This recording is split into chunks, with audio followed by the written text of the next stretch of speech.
তোমাদের ভালোবাসায় আমি কিন্তু আগের থেকে অনেকটা এখন সুস্থ আছি। তো আমার কি হয়েছিল আর কেন আমি একথা বলছি সেইটা তোমরা পুরো ভিডিওটা দেখলেই বুঝতে পারবে।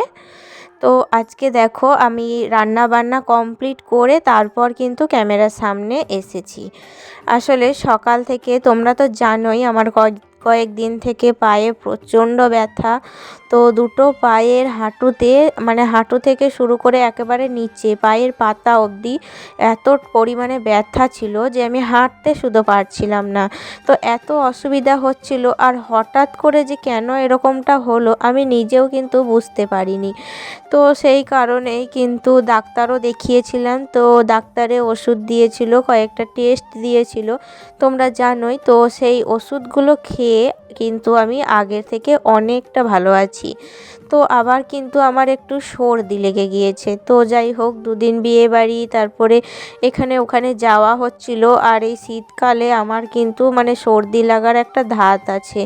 তো সিজন চেঞ্জে আমার কিন্তু সর্দিটা লাগে, আর সর্দি লাগলেই এত পরিমাণে মাথা ধরে, তো মাথা যন্ত্রণায় কিন্তু চোখ খুলে তাকাতেও পারি না। তো সেই কারণেই কালকে রাত থেকে আমার প্রচুর পরিমাণে সর্দি লেগেছে। আর এখানে তার জন্য আমি রান্নাটা আজকে একটু তাড়াতাড়ি অফ ক্যামেরায় কমপ্লিট করেছি।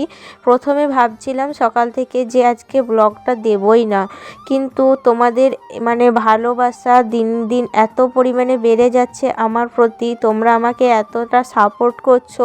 তো প্রথম থেকেই তোমাদের এই পরিমাণ সাপোর্ট পেয়ে আমি দেখলাম যে না, দেখি রান্নাটা কমপ্লিট করে যদি তোমাদের সামনে আসতে পারি আর কি। তো সেই কারণেই দেখো আমি আজকে মানে রান্না বান্না কমপ্লিট করে তারপর কিন্তু ক্যামেরার সামনে এলাম। আর রান্না বান্না কমপ্লিট করার পর প্রতিদিন যেগুলো করি আর কি, তো সেই কাজগুলোই করতে শুরু করে দিয়েছি। আসলে কি বলো তো, বাড়িতে অনেকেই আছে, আমার তো জয়েন্ট ফ্যামিলি, কিন্তু শাশুড়ি তো বয়স্ক, তারপরে ননদও একটা কাজ করে। তো সেই কারণে সব কাজ আমাকেই একা হাতে সকাল থেকে সামলাতে হয়।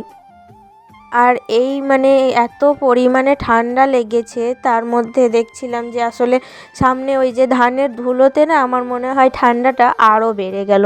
সব কিছুই একটু দেখবে আমার আবার ধুলোতে অ্যালার্জি, ধুলো ঘাঁটলে তারপরে ঝুল ঝাড়লে এগুলো করলে একটু ঠান্ডা লেগে যায়, কিন্তু ওই ধানের ধুলোতে থাকতে পারছিলাম না।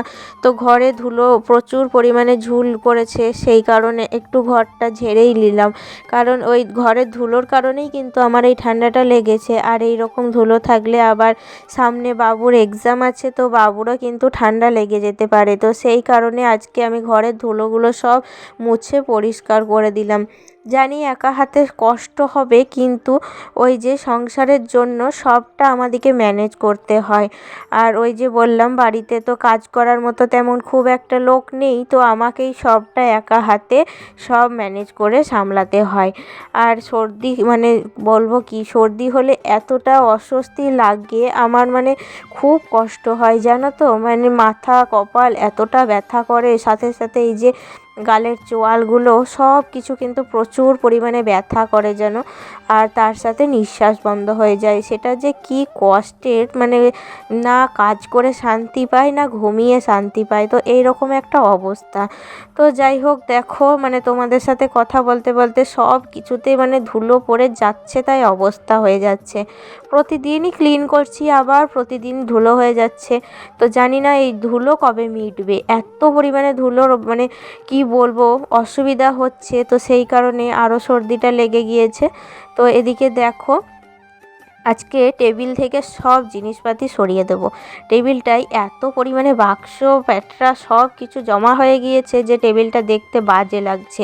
তো ভাবছি ঘরটাকে নতুন করে গোছাবো, তাই দেখো টেবিল থেকে সব কিছু সরিয়ে ফেলে দিয়েছি। আর একবারে টেবিলটাকে পরিষ্কার করে শুধু একটুখানি একটা ওই ঝুড়ির মধ্যে কেবল একটা ফ্লাওয়ার ভাস রেখে দিয়েছি।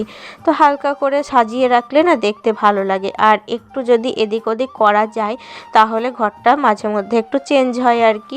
তো সেই কারণেই আজকে দেখো আমি পরিষ্কার করে রুমটাকে পরিষ্কার করার পর ভালো করে একবার ঝাড়ু দিয়ে নিলাম, কারণ ওই যে ঝুল ঝাড়লাম তারপরে একে তো সর্দি লেগে আছে, এরপর যদি ঝাড়ু না দিই তাহলে কিন্তু আরও ঘরটাকে নোংরা লাগবে। তাই ঝুল ঝাড়ার পর ঝুলগুলো মেঝেই পড়েছিল, তো সেই কারণে আর কি ঝাড়ু দিয়ে ঘরটাকে পরিষ্কার করে নিলাম। আর এখন দেখো আগের থেকে কিন্তু রুমটাকে অনেকটা পরিষ্কার বা ক্লিন লাগছে, তাই না? ওই ধুলো ময়লা থাকলে রুমটাকে দেখতে এত বাজে লাগে, আর আমারও না সহ্য হয় না, আর আমি এইসব জিনিস পছন্দও করি না। তো যাই হোক, এখন কিন্তু আগের থেকে রুমটা অনেকটা ক্লিন লাগছে।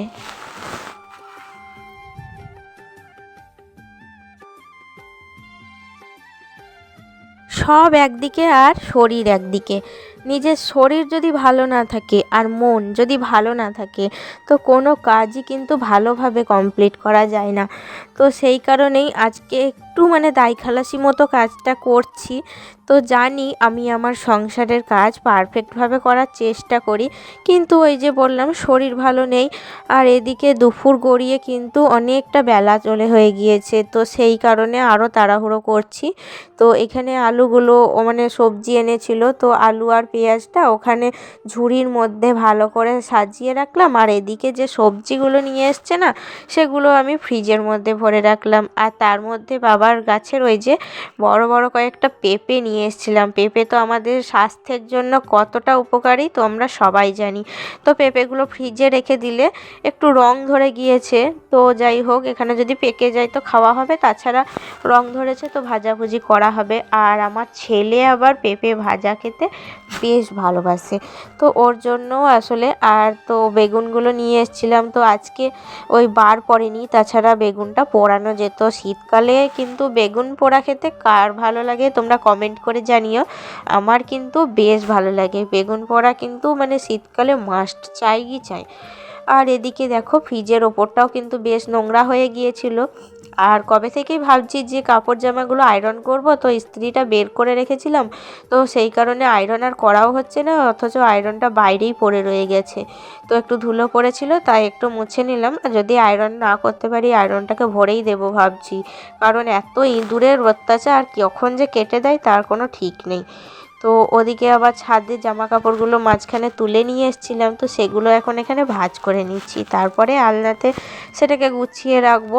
আর আমার কথাবার্তা শুনে তোমরা বুঝতেই পারছো, মানে আজকে যে আমি ভয়েস দিতে পারবো সেটা কিন্তু আমি ভাবতেই পারিনি, এত পরিমাণে নাকে নিঃশ্বাস পড়ছে না, মানে নিঃশ্বাস বন্ধ হয়ে আছে, কথা বলতে কতটা অসুবিধা হচ্ছে তোমরা অনেকেই বুঝতে পারছো। তো যাই হোক, তোমাদের ভালোবাসার টানে আমি কিন্তু আর ব্লগটা বন্ধ করতে পারলাম না, তাই আমি কিন্তু ভয়েসটা কোনো রকমে অসুবিধার মধ্যেও দিচ্ছি। আর কি বলবো তোমাদের, মানে বছরে 12টা মাস, তো 12টা মাসের মধ্যে না আমার কিন্তু প্রায় এই অসুবিধাটা হয়ে থাকে। তো জানি না, এত সাবধানে থাকি, তো গরম জলে স্নান করছি, তার উপরে আবার এখানে তেল মাখা সব কিছু মানে এতটা নিয়মের মধ্যে থাকছি, তবুও কিন্তু এটা হতেই হবে, মানে একবারে বাধ্যতামূলক। তো সর্দিটা লাগতেই হবে, আর আমার লাগলেও মানে কিন্তু আমার ছেলেরও লাগবে, মানে একজনের লাগলে না মানে সব মানে প্রত্যেকের কিন্তু এখন ওই সর্দি কাশি হয়েই থাকছে। আর ওষুধ খাওয়া তো দূর, মানে যতদিনকার ততদিন না হলে কিন্তু ভালো হবে না, এইরকম একটা ব্যাপার।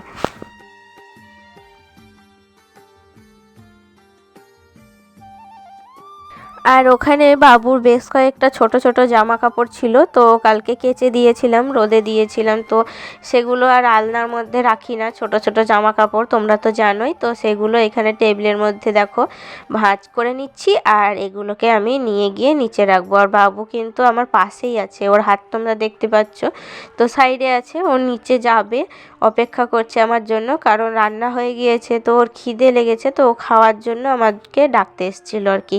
আর এদিকে আমি কাজ করছি দেখে একটু দাঁড়ালো, তারপর আবার নিচে চলে গেল। তো আমি নিচে যাব, নিচে গিয়ে ওকে খেতে দেবো, আসলে ওর খিদে পেয়ে গিয়েছে, তো অনেকটা বেলা হয়ে গিয়েছে, আসলে শরীর ভালো নাই, তাই কাজগুলো সারতে সারতে এতটা বেলা হয়ে গেল যে কি বলবো তোমাদের। আর বেলা হয়ে গেলে দেখবে কাজ করতে না একটুও মন বসে না, মনে হয় যে কতক্ষণে কাজগুলো কমপ্লিট করব। তো যাই হোক, দেখো নিচে এসেছিলাম, আর নিচে এসে কিন্তু ওকে ভাত টাত খাইয়ে একেবারে আমি নিজেও রেডি হয়ে গিয়েছি। কারণ কি বলতো, ওই যে টিউশনি যাব, তো সামনেই তো ছেলের এক্সাম, আগেই বললাম, তো তার জন্য না এই কয়েকটা দিন আর টিউশনিটা কামাই করব না, একেবারে কিন্তু কমপ্লিট করব, এক্সামটা শেষ হবে তারপর।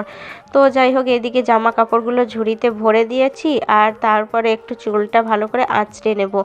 ওই সকালবেলায় যে একবার চুল আঁচড়ে ঢুকেছিলাম, তারপর আর সময়ই পাইনি। তো এখন চুলটাকে একটু আঁচড়ে নেব। আর এত পরিমাণে ড্যান্ড্রফ হয়েছে, আমার মাথাটা যা কুটকুট করছে না, কি বলবো তোমাদের। মানে ড্যান্ড্রফের জ্বালায় কি করলে যে ড্যান্ড্রফ কমবে আমি ভাবতেও পারি না। তো এখন আবার ওই শীত পড়েছে, তাই জন্য একদিন অন্তর একদিন মাথায় স্নান করি, প্রতিদিন করি না। আর এমনিতেও আমি মাথায় স্নানটা একটু কম করি, কারণ বড় চুল তো শোকাতে টাইম লাগে। আর শীতকাল পড়েছে, এখন তো আরোই শুকোবে না, সেই কারণে মানে ওই একদিন অন্তর একদিন আমি মাথায় স্নানটা করি। তো তাই জন্য দেখো, এদিকে চুলটা ভালো করে বেঁধে রেখেছিলাম।